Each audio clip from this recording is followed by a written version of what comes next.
Hello.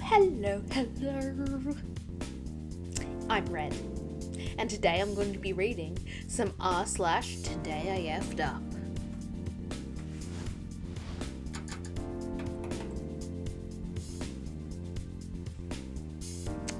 Here we go. Today I F'd up by accidentally getting married at the UPS store. I recently proposed to my long-term girlfriend a couple of weeks ago. Unfortunately, due to the nature of my work, we have to move soon, and having a real wedding before then, during COVID, would be impossible. I got off work early today, and after getting home, my fiancé asked if we could go get some paperwork notarized for our courthouse wedding we plan to have in a month or two. We hopped in the car with the form we printed off the county website and drove to the closest UPS. The notary checked our IDs and had us sign, then she signed, notarized the form and said, "Congratulations." Cool! Now all we have to do is go to the courthouse on a day of our choosing to be wed. My fiancé calls the courthouse afterward to double check to see if we needed to bring anything else, and after calling me her boyfriend, the lady on the phone corrected her by saying husband. She then told my fiancé our state no longer requires a ceremony with the judge at the courthouse. That form is literally the marriage certificate, and she's now married. Whoops! We had a honeymoon picnic at a park near a lake. I thought my wedding was quick notice, but that's, wow. Imagine that, like, you go and you're like, okay, just get it notarized, and then like, oh, hey, we're married. Didn't expect that when we got up this morning. That's a true F up. That's hilarious. I mean, congratulations though, that's awesome. Okay, another story just for you. Today I effed up by peeing on my girlfriend. So this morning I woke up after a night of drinking together and say good morning to her, and her response was, "Do you remember what happened last night?" And I'm like, "Oh yeah, that was such a fun night." And she's like, "Well, I'm sure you don't remember peeing on me then." And I'm just so taken aback by this. I thought maybe I had pissed the bed or something, but no, it was worse. Apparently, and I have no recollection of this at all, she got up to use the bathroom, and like a minute later, I stumble in there and she's sitting on the toilet and I just pee like she wasn't even there. Oh no. What? Oh my god. Obviously, this is a surprise to her. I mean, who expects that? But she just said that she took care of me and got me back to bed. Luckily, she's really great and we can just laugh about it. What a way to wake up, though. Wow. That is a level of intoxication that I have never reached and never want to. Holy moly. Oh my god, can you imagine though, you're just like sitting there like, oh god, I'm still drunk and I'm starting to feel a little bit hungover. Oh, I just need to pee and like rehydrate. And then you're sitting there and then all of a sudden someone comes in, "Hey, you know, I'm in here, and then oh my god. Yeah. No, thank you. Let's move on to the next story. Today I effed up and heard the 4 words you never want to hear during intercourse. Call me an ambulance. This all went down a few weeks ago when I was visiting my lovely boyfriend.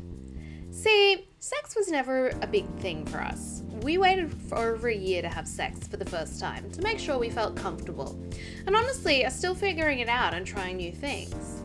So on a whim, I bought a cute set of lingerie, much more playful and revealing than anything I've owned before. I was feeling it that night, so I slipped into the set underneath my hoodie and pants as we settled in to watch a movie. It was honestly quite a terrible movie, but it was one of those that's so bad it was funny. And it was his first time seeing it, so I was making sure he didn't get too distracted before it was over. That said, around half an hour towards the end, he found my outfit and started getting impatient. Now, I admit, I teased him for a while, having fun, while he knew he had to sit there and, at least pretend to watch the movie. Finally, the movie ended, and I think you can imagine what happened. So I won't go into many details, but our clothes were soon on the floor, and his Johnson was lined up and ready, and he starts pushing in a bit and a bit until we hear a pop, and he throws me off him. His lower stomach is covered in blood, and the look of shock on his face told me he was as clueless as I am. He actually asked me if I was okay first. As soon as he realized I was not, in fact, the one bleeding out at an obscene rate, he looked me in the eyes and asked for an ambulance, before jumping up and running to the bathroom. After an interesting conversation with the 911 dispatcher, it's about 2 a.m. at this point, I returned to find a battle scene had gone down in our bathroom. I mean, it literally looked like a murder had occurred. Ladies, you may know how an erection is caused, but I can't stress how much effing blood there was. So, here we are in this tiny bathroom with blood on the bed, the floor, and him waiting for an ambulance to come. First 2 firefighters come in, make sure he's not in imminent danger, go tell me to pack him some clothes, then the ambulance comes and I ask if I can go with him. No car. Only to be told, I think you've done enough, along with a very pointed look. At this point, I need a ride to the hospital, so I call a mutual friend who lives nearby, but I'm not sure how much my boyfriend wants to share, so the conversation goes a little like this. What the F? You woke me up! My boyfriend is in an ambulance. Can you drive me to the hospital? Holy crap, what happened? Don't worry about it. Finally, I get to the hospital, and let me tell you, going to the hospital to visit someone who's willy you messed up is an interesting experience. All the nurses know what had happened and are giving me weird looks. My boyfriend's sitting in a room covered in blood and a towel. Finally, the self-proclaimed dick doctor came over and filled us in. My boyfriend may have not been circumcised before, but he was now halfway there. His foreskin tore off because, guess what? He was too hard, I was too tight, and he was predisposed to this happening. So, word of advice, next time you want to tease your significant other, don't do such a good job. Oh, whoa, that would really dampen the mood. Yup, with blood, dampen it with blood. Good gosh, no thank you. Nope.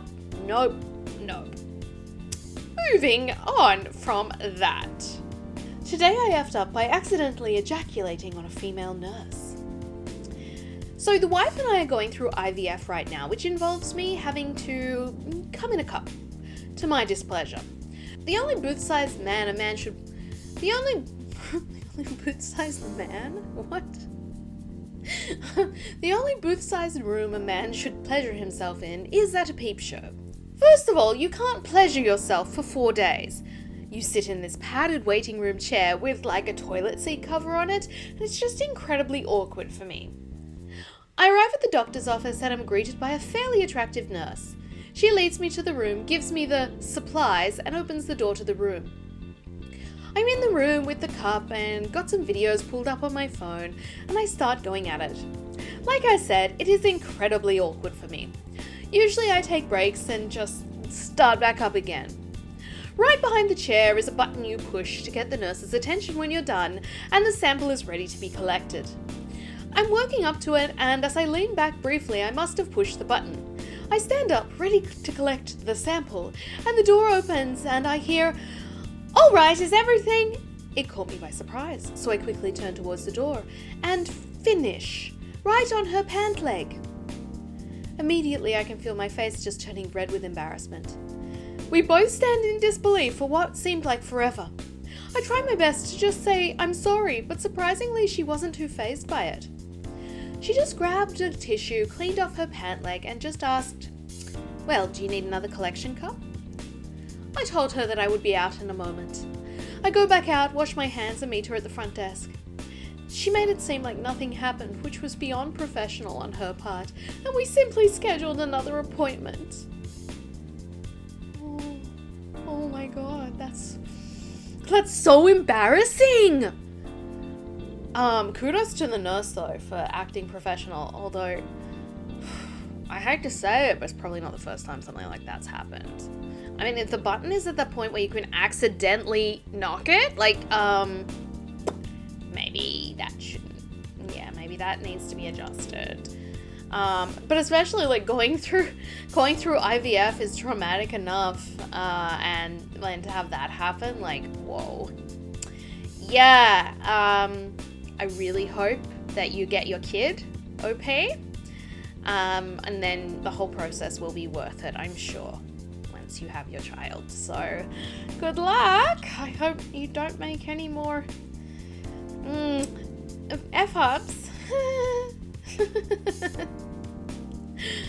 Well, that was the last story for today, and I hope you enjoyed all of those r/today I effed up stories read by me, Red. Please give the video a like, thumbs up, that's right, and don't forget to subscribe as well if you haven't done that. Thanks a lot, guys. I'll see you tomorrow.